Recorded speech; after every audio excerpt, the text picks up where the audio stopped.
इस वक्त मैं दिल्ली एयरपोर्ट पर मौजूद हूं और मैं लगातार उन लोगों से बातें कर रही हूं, उन बच्चों से और उन पेरेंट्स से बात कर रही हूं जो लोग यूक्रेन से आए हैं बच्चे, और उनके पेरेंट्स से बात कर रही हूं जो लगातार कई कई घंटे एयरपोर्ट पर वेट कर रहे हैं अपने बच्चों को रिसीव करने के लिए। यहाँ पर ऐसे ही मेरे साथ एक बच्ची मौजूद हैं जो अभी अभी यूक्रेन से लौटी हैं, उनके पेरेंट्स भी यहाँ हैं, उनके साथ में फ्रेंड हैं जो उनके साथ आई हैं, उनसे बात करते हैं।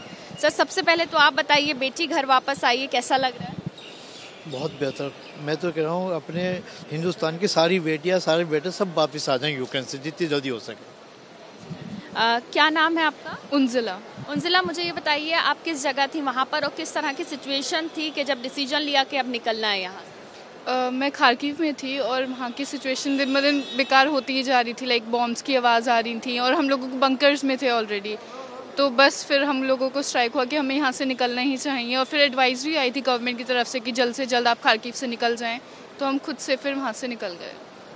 किस तरह की सिचुएशन आप लोगों ने अपनी आंखों से देखी जब आप लोग खारकीव अपनी यूनिवर्सिटी से निकले स्टेशन के लिए या बॉर्डर्स के लिए? एक तो हम लोग जब रोड्स पे थे तो क्रैश्ड कार्स थी वहाँ पर रोड्स पर, और फिर बहुत आवाज़ें आ रही थी लगातार बॉम्ब्स की, और दूसरा स्टेशन पे जाने के बाद भीड़ बहुत थी, बहुत ज़्यादा भीड़ थी। कितना स्ट्रगल करना पड़ा वहाँ से ट्रेन लेके बॉर्डर तक आने के लिए? काफ़ी स्ट्रगल किया, बहुत ज़्यादा। हम कई किलोमीटर्स पैदल भी चले हैं, लेकिन पूरा हम लोगों ने खुद अपना जर्नी किया।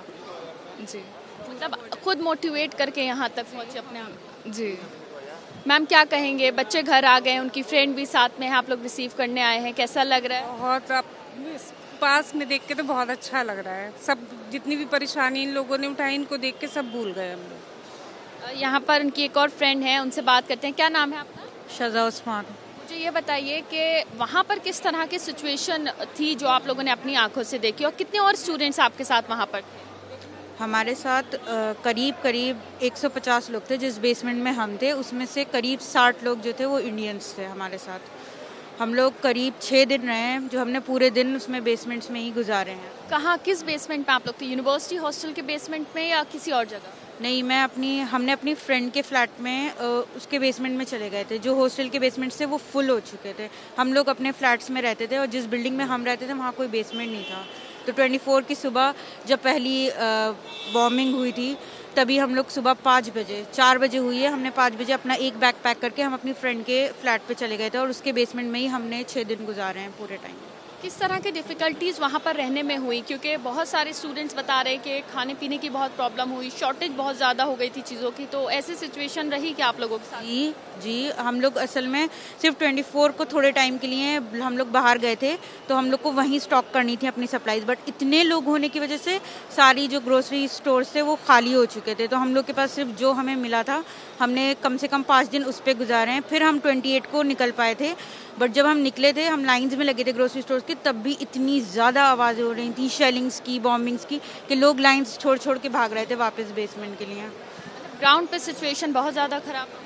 जी, जहाँ हम थे वहाँ पे बहुत ख़राब थी सिचुएशन। हम लोग सुबह उठते थे बॉम्बिंग की आवाज़ से, हम लोग रात को सोने जाते थे बॉम्बिंग की आवाज़ों में, बल्कि हम लोग सोते भी नहीं थे। हम 3 फ्रेंड्स थे साथ में, तो एक बंदा जागता था, 2 सोते थे। हम टर्न्स लेके ऐसे करते थे, क्योंकि अगर रात में कुछ हो, एकदम भागने की ज़रूरत पड़े तो एक बंदा अलर्ट रहे पूरा।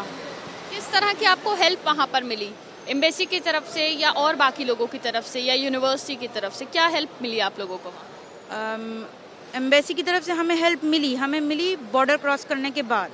हम लोग ने पूरा टाइम जो हम खारकीव में रहे, वहाँ पे हमारे कॉन्ट्रैक्टर्स ने हमारी बहुत हेल्प करी। हरदीप सर थे, स्वाधीन भैया थे, मेरी BMU की कॉन्ट्रैक्टर युक्ति बेलवाल मैम, उन्होंने हमारी बहुत हेल्प करी। बाकी जो सिचुएशन थी वो तो हमें खुद ही हैंडल करनी पड़ी, फूड शॉर्टेज की, वाटर की। हमारी जो बिल्डिंग के लोग थे उन लोग ने हमें पानी वानी का थोड़ा हेल्प करी थी, बट वैसे हमें कोई ऐसी हेल्प नहीं मिली थी। हमें खारकीव से लवीव भी हम खुद गए थे, हमें ट्रेन के लिए, अपनी सीट के लिए भी खुद लड़के करना पड़ा था। बॉर्डर भी हमने खुद क्रॉस करा था, हमें बॉर्डर पे भी कोई ऑफिशियल्स नहीं मिले। जब हम फाइनली पोलैंड पहुंच गए उसके बाद हमें एम्बेसी के ऑफिशियल्स मिले। देखिए, जो स्टूडेंट्स इस वक्त यूक्रेन से लौटे हैं उनका साफ तौर से कहना है कि वो लोग जहां रहते थे खारकीव में, वहां से बॉर्डर तक खुद पहुंचे हैं, खुद वहां से निकले हैं और उसके बाद उनको मदद मिली, जिसके बाद आज भारत लौटे हैं। कैमरा पर्सन विशाल राय के साथ Madiha Khan, ABP news, Delhi airport.